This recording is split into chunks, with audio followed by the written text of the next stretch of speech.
Hello વિદ્યાર્થી મિત્રો, આપણે લાસ્ટ લેક્ચરની અંદર શું ભણ્યા? સજીવોમાં પ્રજનન, જે ચેપ્ટર 1 છે સજીવોમાં પ્રજનનનું આપણે પ્રસ્તાવના લીધી. તો સજીવોમાં પ્રજનનની અંદર આપણે વાત કરી લિંગી પ્રજનન અને અલિંગી પ્રજનન. લિંગી પ્રજનનની અંદર શું કહ્યું આપણે કે એની અંદર જન્યુઓ છે એ હાજર હોય છે, એટલે કે નર જન્યુ અને માદા જન્યુ. જ્યારે અલિંગી પ્રજનનની અંદર હાજર હોતા નથી, અમુક અપવાદને બાદ કરતા, અને લિંગી પ્રજનનમાં પણ અમુક અપવાદને બાદ કરતા. આપણે લિંગી પ્રજનનમાં ઉભયજીવીની વાત કરી હતી કે જેનું નુપૂરક સમુદાય છે, સંધિપાત સમુદાય છે, એમાં એક જ લિંગ છે એ બે તરીકે વર્તે છે, એટલે કે એમાં વિરોધી જન્યુઓ તો જોવા મળે જ છે. જ્યારે અલિંગી પ્રજનનની અંદર જે લીલ અને બહુકોષી અમુક જે પ્રાણીઓ છે એ પણ લિંગી પ્રજનન છે એ ધરાવે છે. ત્યારબાદ આપણે વાત કરી પ્રાણીઓમાં પ્રજનન. પ્રાણીઓમાં પ્રજનનની અલિંગી પદ્ધતિઓની વાત કરી. તો પ્રાણીઓમાં પ્રજનનમાં આપણે પહેલા શું ભણ્યા? ભાજન. ત્યારબાદ ભાજનની અંદર બે ટાઈપ પડતા હતા, દ્વિભાજન અને બહુભાજન. ત્યારબાદ બીજાણુ સર્જન, કલિકા સર્જન અને અવખંડન. આ વિશે આપણે માહિતી મેળવી લીધી છે. તો હવે આપણે વાત કરીએ વનસ્પતિઓની અંદર કેવી રીતે અલિંગી પ્રજનન થતું હશે. તો જોઈએ, વનસ્પતિમાં અલિંગી પ્રજનન. તો પેલું છે ભાજન. ભાજન એટલે શું? આપણને ખબર છે કે એક કોષમાંથી બે કોષ બને છે અને એનું વિભાજન થાય છે. તો અહીં હું લખું કે કોષ વિભાજન કહી શકું. કોષ વિભાજન તો કોનું? અહીંયા હું બેક્ટેરિયા લઈ શકું.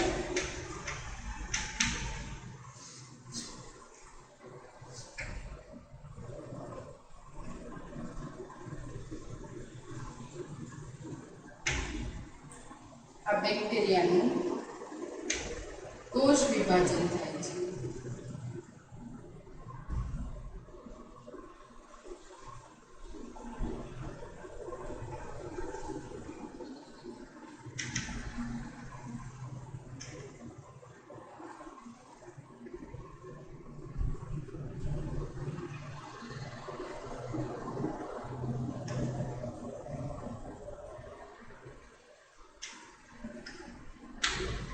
બને છે બે બેક્ટેરિયા.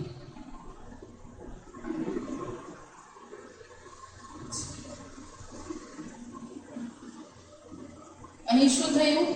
કોષનું વિભાજન થયું, રાઈટ. તો આ જે અહીંયા એક્ઝામ્પલ મેં તમને આપ્યું છે શેનું છે? બેક્ટેરિયામાં. તમને ખબર છે બેક્ટેરિયાની અંદર કોષરસ આવેલું હોય છે અને એને આદિકોષ કેન્દ્રી આપણે કહીએ છીએ. કેમ એને આપણે આદિકોષ કેન્દ્રી કહીએ છીએ? આપણા બોડીની અંદર જે જરૂરી એવી અંગિકાઓ છે એની અંદર અમુક અંગિકાઓ છે એ ગેરહાજર હોય છે, એટલે એમાં અછત જોવા મળે છે, અલ્પ વિકસિત હોય છે, સુકોષ કેન્દ્રિક હોતું નથી. એટલા માટે આપણે એને શું કહીએ છીએ? આદિકોષ કેન્દ્રિક. હવે આ લીલ છે, ફૂગ છે, એની અંદર પણ જોવા મળે છે આ પ્રકારનું ભાજન. ત્યારબાદ આપણે વાત કરશું કલિકા સર્જન.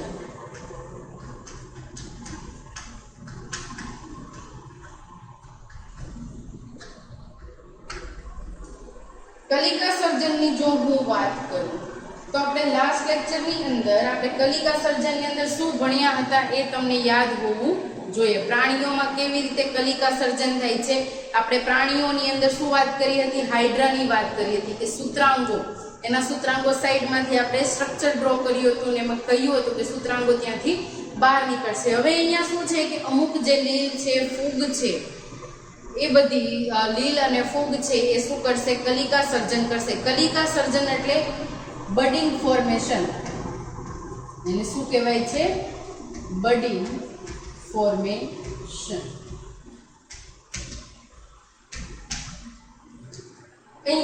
અહીં શું થશે કે બર્ડિંગ ફોર્મેશન કરશે, બર્ડ જેવું ફોર્મ કરશે. તો પહેલા હું ઈસ્ટની વાત કરું તો અહીંયા હું ઈસ્ટને એટલે કે ફૂગ, તો કેવું એનું સ્ટ્રક્ચર હશે?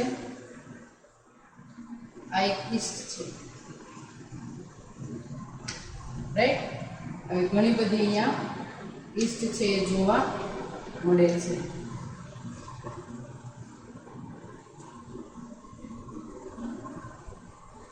બંચ ફોર્મની અંદર તમને જે ઈસ્ટ છે એ અહીંયા જોવા મળે છે. એટલે બંચ એટલે જથ્થાની અંદર જોવા મળશે.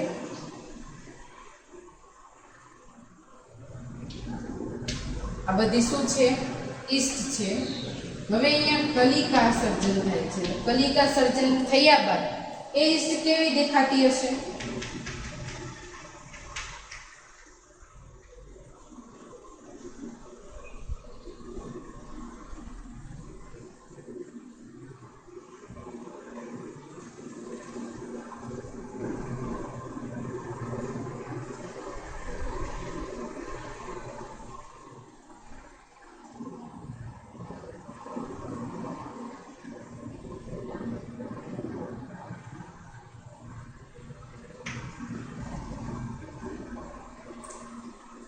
હવે અહીંયા આ બધી શું છે? કલિકાઓ, રાઈટ. કલિકા સર્જન થાય છે. અહીંયા આપણે આને શું કહીએ છીએ? કલિકાઓ. આ જ કલિકા પુખ્ત સમયે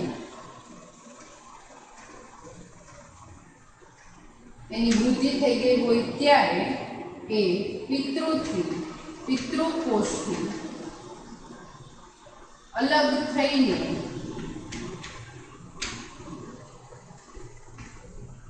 સ્વતંત્ર રીતે જીવશે. આ શું છે? બડી ફોર્મેશન. એટલે કે અહીંયા આપણે એક્ઝામ્પલ લીધું છે ઈસ્ટનું. એવી રીતે અહીંયા હું કહી શકું કે અસ્થાનિક જે શાખાઓ છે વનસ્પતિની અંદર, અસ્થાનિક શાખા, અસ્થાનિક શાખા કોને કહીએ છીએ? એ ખાસ યાદ રાખજો. મૂળ, પ્રકાંડ અને પર્ણ. અને આપણે શું કહીએ છીએ? અસ્થાનિક શાખાઓ. અહીંથી કલિકા નિર્માણ થાય છે. ઓકે. ફોર એક્ઝામ્પલ હું એમ લઈ લઉં છું અહીંયા,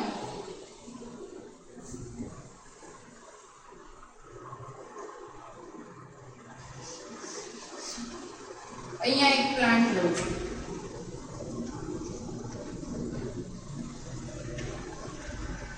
આ પ્લાન્ટની અંદર હું પર્ણની વાત કરું છું. તો એક નવી કલિકા છે વિકસિત થાય છે. આ નવી કલિકાથી એક શુક બનશે, છોડ હોય તો છોડ બનશે, આરોહી પ્રકારની વનસ્પતિ હોય તો એ પ્રકારે બનશે. એવી જ રીતે જો હું અહીંયા મૂળ તંત્રની વાત કરું તો જે જમીનની નીચે આવેલા છે, અહીંયાથી નવો પ્લાન્ટ ગ્રો કરવાની ચાલુ થશે, જમીનની બહાર આવશે. એટલે મૂળમાંથી પણ બને છે, કલિકા સર્જન થાય છે. અહીંયાથી પ્રકાંડની વાત કરું તો પ્રકાંડમાંથી નવી શાખાઓ છે વિભાજિત થવા લાગે છે. તો અહીંયા વનસ્પતિની અસ્થાનિક શાખાઓની વાત કરી છે. તો એવી કઈ વનસ્પતિઓ છે? તો જોઈએ. ડિક્ટિયોટા, દાખલા તરીકે કઈ છે? ડિક્ટિયોટા. અને બીજી છે ફ્યુકસ. કઈ? ફ્યુકસ. હું આને શોર્ટ ફોર્મમાં કેવી રીતે યાદ રાખીશ? ડિફ્યુ. ડિફ્યુ. શું યાદ રાખીશ? ડિફ્યુ. તો ફરીથી એકવાર જોઈ લઈએ. ભાજન અને કલિકા સર્જન. ભાજનની અંદર કોષ વિભાજન થાય છે, બેક્ટેરિયા, લીલ, ફૂગની આપણે વાત કરી છે. ત્યારબાદ છે કલિકા સર્જન. કલિકા સર્જન એટલે કે બડિંગ ફોર્મેશન. કલિકા સર્જનની અંદર આપણે એક્ઝામ્પલ લીધું છે ઈસ્ટ એટલે કે ફૂગનું.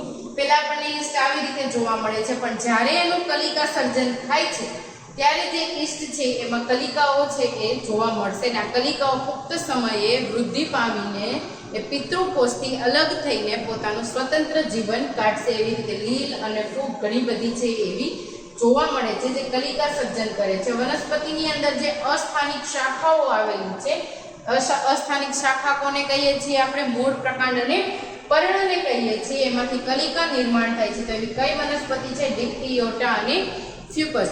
હવે આપણે વાત કરીએ અવખંડન.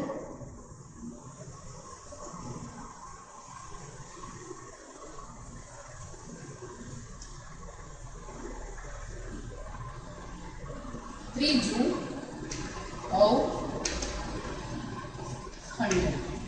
અવખંડન એટલે શું? પ્રાણીઓમાં અવખંડનની આપણે શું વાત કરી હતી કે કોઈ પણ ભાગ અખંડિત થયેલો હોય તો એ ભાગ વૃદ્ધિ પામે છે અને ફરીથી એ પુનઃસર્જન કરે છે.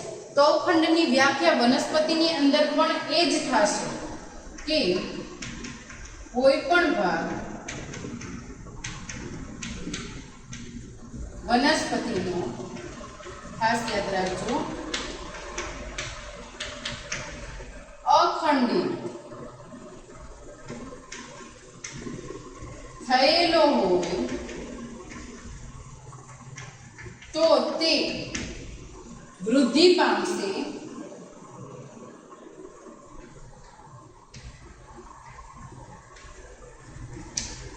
અને પુનઃસર્જન કરશે.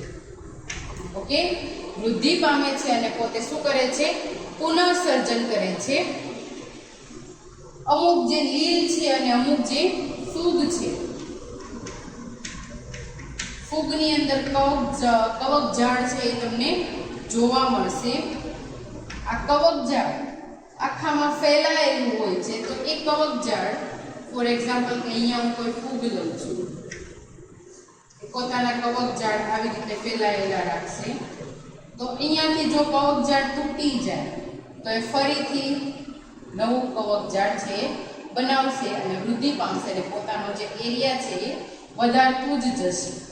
અને કે લીલની આપણે વાત કરીએ તો લીલની અંદર આવશે યુલોથ્રિક્સ,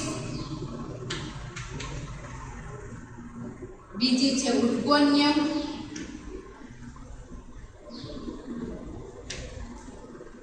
પછી યુલોથ્રિક્સ, ઉડગોનિયમ અને લાસ્ટ આવશે સ્પાઇરોગાયરા.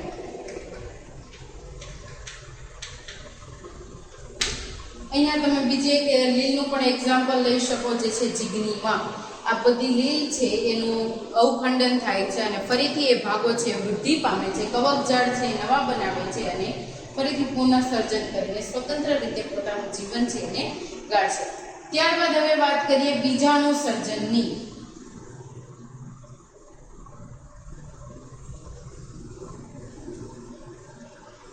આપણે લાસ્ટ પ્રાણીઓની અંદર બીજાણુ સર્જનની શું વાત કરી હતી? બીજાણુ સર્જન કોને કહેવાય છે એ યાદ કરી લઈએ જોડે જોડે.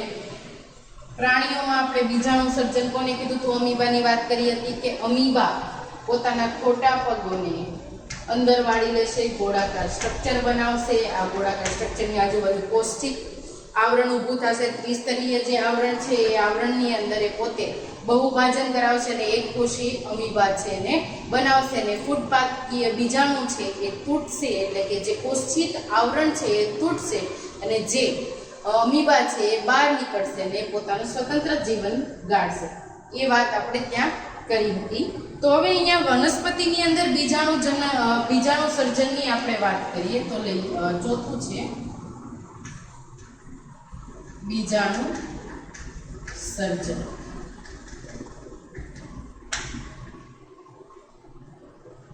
તો બીજાણુ સર્જન અહીંયા બે પ્રકારના હોય છે. એક તો પહેલા કેવા બીજાણુ છે એ જોઈ લઈએ. ચલિત અને બીજા છે અચલિત. ચલિતનો મતલબ શું?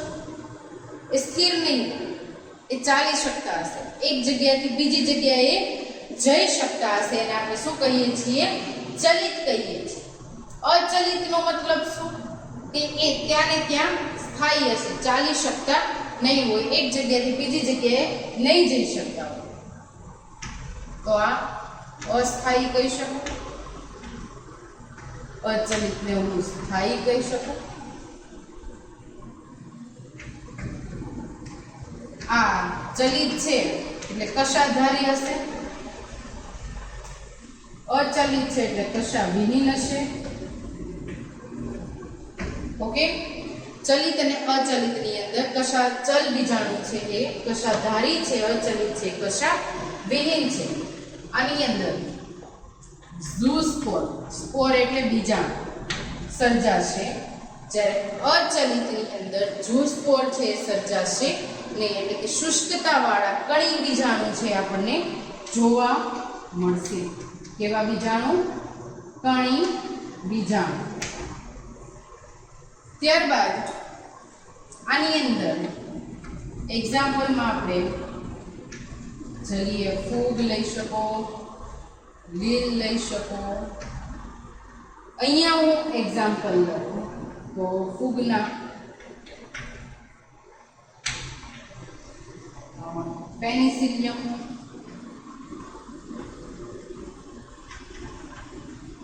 નોટાટમ, એસ્પરજિલસ, નાઇઝર. અહીં હું એક્ઝામ્પલ લઉં છું જલીય ફૂગ અને લીલમાંથી. તો લીલના લઉં છું યુલોથ્રિક્સ, ઉડગોનિયમ. ઓકે, હવે અહીંયા આપણે અલગ અલગ એક્ઝામ્પલ ભણીએ છીએ. પછી યુલોથ્રિક્સ, ક્લેમિડોમોનાસ પણ તમે લઈ શકો.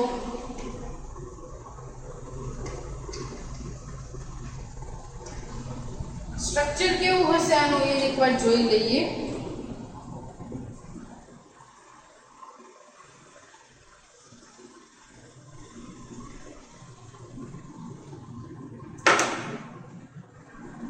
યુલોથ્રિક્સ ની અહીંયા વાત કરું છું તો યુલોથ્રિક્સ ના સ્ટ્રક્ચર ની અંદર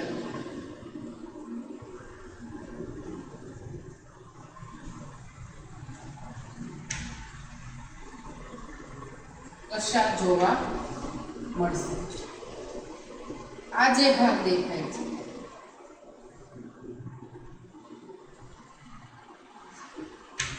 ખોરાક બનાવે તેવી અંગિકા કઈ છે? હરિતકણ એ જોવા મળશે. ઓકે, આ છે યુલોથ્રિક્સ.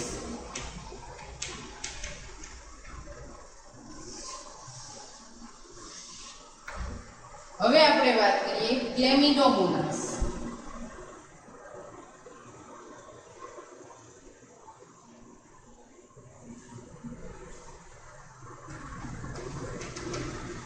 આ શું છે?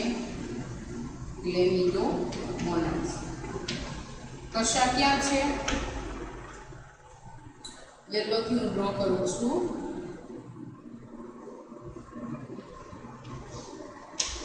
આ શું છે? કશા. એટલે કે કશા ધારી કહીએ છીએ, આને પણ આપણે શું કહીએ છીએ?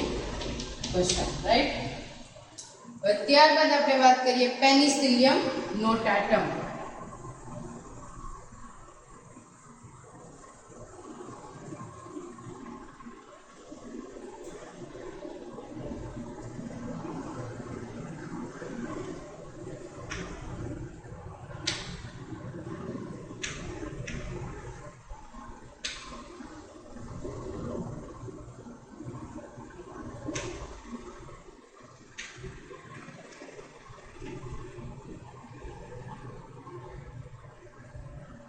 પેનિસિલિયમ નોટાટમની ફિગર ડ્રો કરું છું.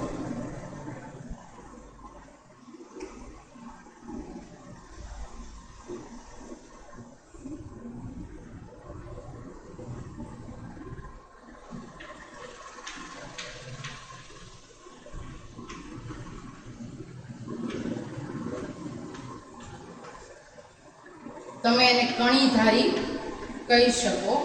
આ પ્રવર્ધો છે નાના નાના જે તમને જોવા મળે છે એ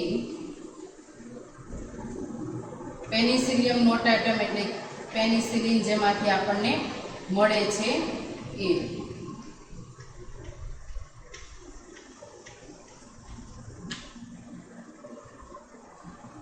કઈ છે? પેનિસિલિયમ નોટાટમ.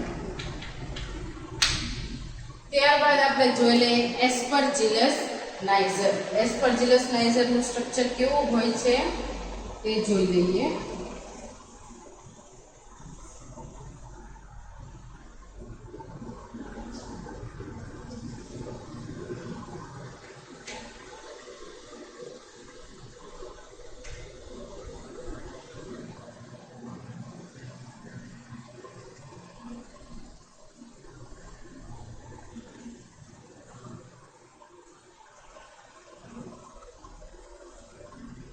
બ્લેક કલરનું જોવા મળે છે. જ્યારે તમે લેબની અંદર પેટ્રી ડીશની અંદર અગાર અગારનો ઉપયોગ કરીને અને ગ્રો કરાવશો એટલે તમને ખબર પડશે કે પેનિસિલિયમ નોટાટમ છે કે કેવી દેખાય છે. બ્લેક કલરની તમને જોવા મળશે. ઓકે, અહીંયા પ્રવર્ધો કણીધારી આવેલી હોય છે.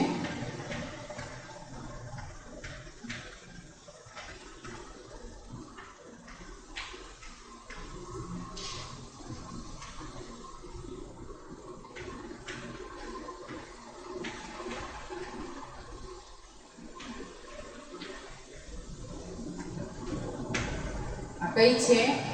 એસ્પરજીલસ નાઇઝર.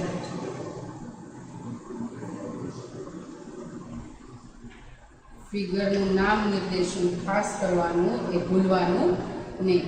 આ શું છે? કણીધારી બીજાણુ.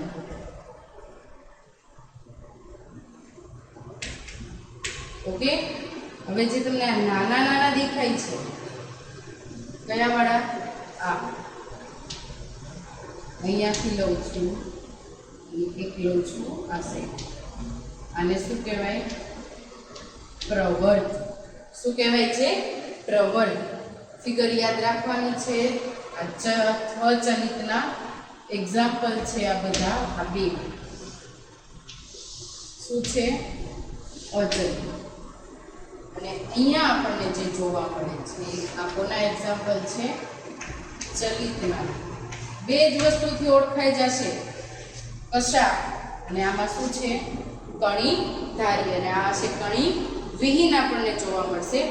અને ખાસ યાદ રાખજો, આનું સ્થળાંતરણ જે થાય છે ક્લેમિડોમોનાસ છે, યુલોથ્રિક્સ છે, ઉડોકોનિયમ છે, એનું સ્થળાંતરણ કોના દ્વારા થાય છે? પાણી દ્વારા થાય છે. ઓકે, જ્યારે પેનિસિલિયમ નોટાટમ છે એનું પરાગલયન પવન દ્વારા પણ થાય છે. ઓકે, ત્યારબાદ આપણે જોઈએ બીજાણુ સર્જનમાં બીજાણુના કેટલાક પ્રકારો છે. તો એ પ્રકારોની હવે આપણે વાત કરીએ. તો પહેલું છે સત્ય બીજાણુ. કોને કહીએ આપણે? સત્ય બીજાણુ. એ જોઈએ.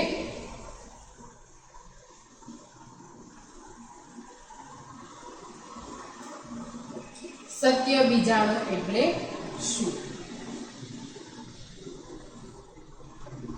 તો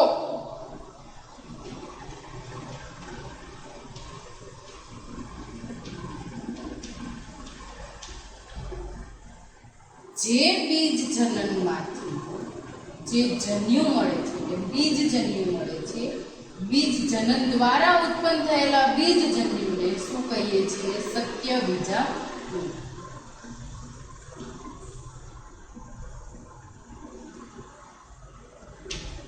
બીજજનક કહી શકો તમે. બીજજનકમાંથી સર્જાતા બીજ જન્યુને શું કહેવાય છે? સત્ય બીજાણુ. બીજજનકમાં બીજ છે, આ બીજની અંદર કોષ જે આપણને જોવા મળે છે, કોષ કેન્દ્ર છે, આની અંદરથી જન્યુ છે એ ઉત્પન્ન થાય છે. તો આવા બીજાણુને આપણે શું કહીએ છીએ? સત્ય બીજાણુ. ત્યારબાદ આપણે વાત કરીએ સમજન્યુ બીજાણુ, સમજનક બીજાણુ. સમજન્યુ બીજાણુ નામ ઉપરથી જ ક્લિયર છે. તેના જન્યુ કેવા છે? સેમ છે, સરખા છે, એક જ જન્યુ ધરાવતા.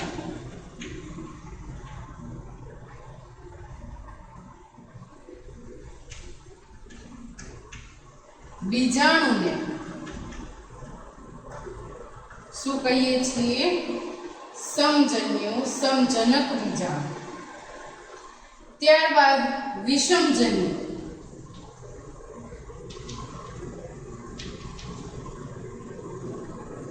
એક કરતા વધારે જન્યો ધરાવતા હોય.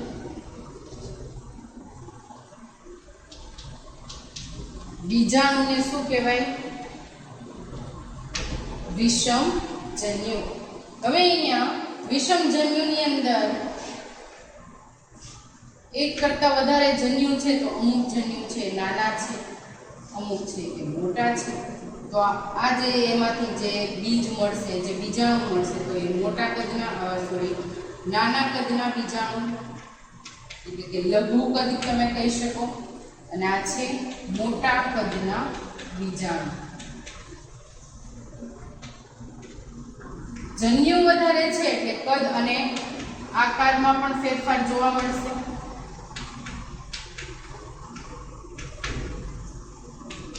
અહીં જન્યુ એક જ છે એટલે હું એમ કહી શકું કે જે કદ છે અને જે આકાર છે એ પણ કેવો છે? એક.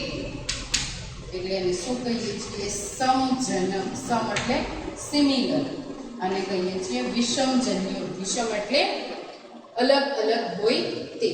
તો હવે અહીંયા વિષમની અંદર એક્ઝામ્પલ યાદ રાખજો. સોલાજીનેલા. જો હવે આ સોલાજીનેલા છે, આવૃત, અનાવૃત. આવૃતની અંદર પણ બે પ્રકાર, એક દળી અને દ્વિદળી, રાઈટ? તો અહીંયા જે વિષમજન્યુ છે એની અંદર એક્ઝામ્પલમાં શું આપ્યું છે? સોલાજીનેલા. ત્યારબાદ આપણે વાત કરીએ સમજન્યુની. તો સમજન્યુની અંદર આપણે લઈ શકશું અશ્વપુટ. કઈ વનસ્પતિ? અશ્વપુટની આપણે વાત કરી શકીએ છીએ. હવે નેક્સ્ટ વનસ્પતિ પ્રજનન જોઈએ. હવે વનસ્પતિ પ્રજનન, વનસ્પતિની અંદર કેવી રીતે પ્રજનન થાય છે. આ લેક્ચરની અંદર આપણે શું ભણ્યા? કલિકા સર્જન, અવખંડન, બીજાણુ સર્જન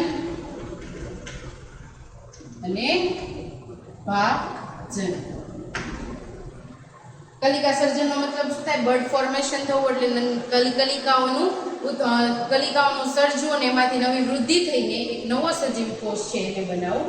બીજાણુ સર્જનનો મતલબ થશે કે બીજમાંથી જે વૃક્ષ, જે છોડ છે, ક્ષુપ છે, આરોહી પ્રકારની વનસ્પતિ છે એનું નિર્માણ થવું. બીજાણુની અંદર બે ટાઈપ આવેલા છે, ચલિત અને અચલિત બીજાણુ. લીલ અને ફૂગ આની અંદર મેઇન એક્ઝામ્પલ તમારે યાદ રાખવાનું છે. ત્યારબાદ છે અવખંડન. અવખંડન એટલે તૂટવું, તૂટે છે, જે ખંડિત ભાગો છે એની વૃદ્ધિ થાય છે અને ફરીથી નવા સર્જે કોષ છે એ બનાવે છે. અહીંયા ફૂગની આપણે વાત કરીએ તો ફૂગની અંદર તમે લઈ શકો, અવખંડનની અંદર મ્યુકર. તો આપણે અહીંયા લીલની વાત કરીએ તો લીલની અંદર તમે યુલોથ્રિક, સુડોગોનિયમ આ બધું લઈ શકો છો. ભાજનની અંદર આપણે બેક્ટેરિયાની વાત કરી હતી. તો હવે આપણે નેક્સ્ટ લેક્ચરની અંદર જોશું કે વનસ્પતિની પ્રજનન પદ્ધતિઓ. તો વનસ્પતિની અંદર કેવી રીતે પ્રજનન કરવામાં આવે છે તે. Thank you.